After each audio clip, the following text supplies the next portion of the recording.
Hello again, everybody. Nice, quiet, fairly stationary video for you tonight.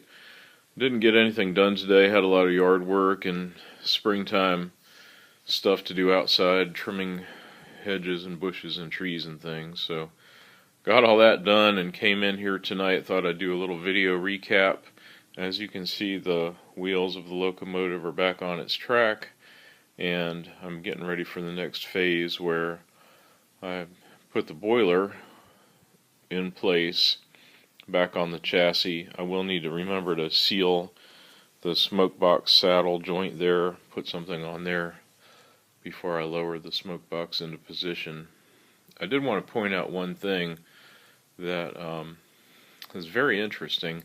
If you recall, I guess last weekend I had running the locomotive at 100 psi, and it was really racing, literally, and a lot faster than the wheels and stuff usually go. I think that's probably when this happened. I'm not sure. Maybe it happened last night, but again, I'm just bringing this up as an illustration about why I'm glad I did the test runs before putting the boiler in place, just to catch little things that needed to be looked at.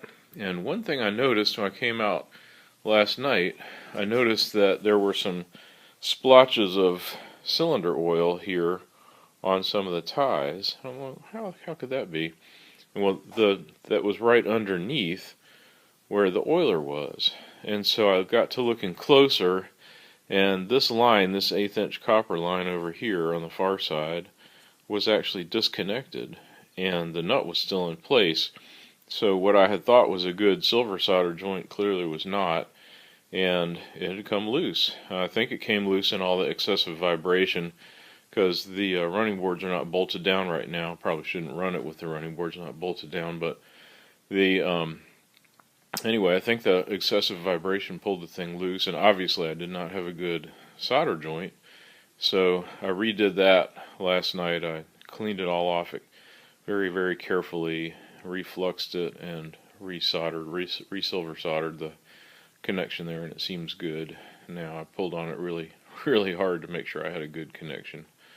So again, kind of hate to admit it, but one of those things that, like I said, I'm glad I did the test run. Now it'd be terrible to find that out later, that I didn't have a good connection. So the line is back in place. It was that one, and I think I'm getting ready. I mean, I'll oil down all the internal chassis components one more time. Like I said, put some sealant on here, lift the boiler up. I have a special strap that I made that I'll lift the boiler into place, and using the little brass fitting that's in the rear of the boiler, and then this fitting here that's drilled and tapped, and lift it in place, bolt it down, and from there on I'll be able to do the piping. Oh, one more thing I forgot to say. You know, I had created that little quote-unquote dummy outlet from the axle pump that came up through here, and I removed that because I had left extra copper on it, and I realized, man, that thing's going to be right in the way of the boiler.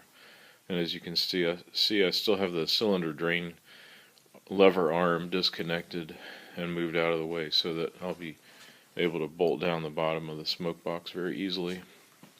The game plan, just one more time, is to get it all bolted into place, and then bolted and sealed. And the next thing I'm going to do, I'll have to slide these back some, but I was going to take the top half of the smoke box actually unbolts. It's held together with bolts here. Kind of hate to do it because everything looks so cohesive right now, but I'll unbolt it and lift it off, and that'll give me a ready access to the front. You can't really see it there, but what will be the front steam bar, where the connections go that connect the steam outlets to the cylinders. That'll be the big thing that I'll have to fabricate, finish machining that steam bar, whatever the best fit looks like, and then it's the piping, the water supply from the injector, and the return line from the axle pump, the bypass valve line, and then all the stuff that goes on the rear steam header, as I've showed in previous videos. Alrighty, thanks for watching. I'll keep y'all posted.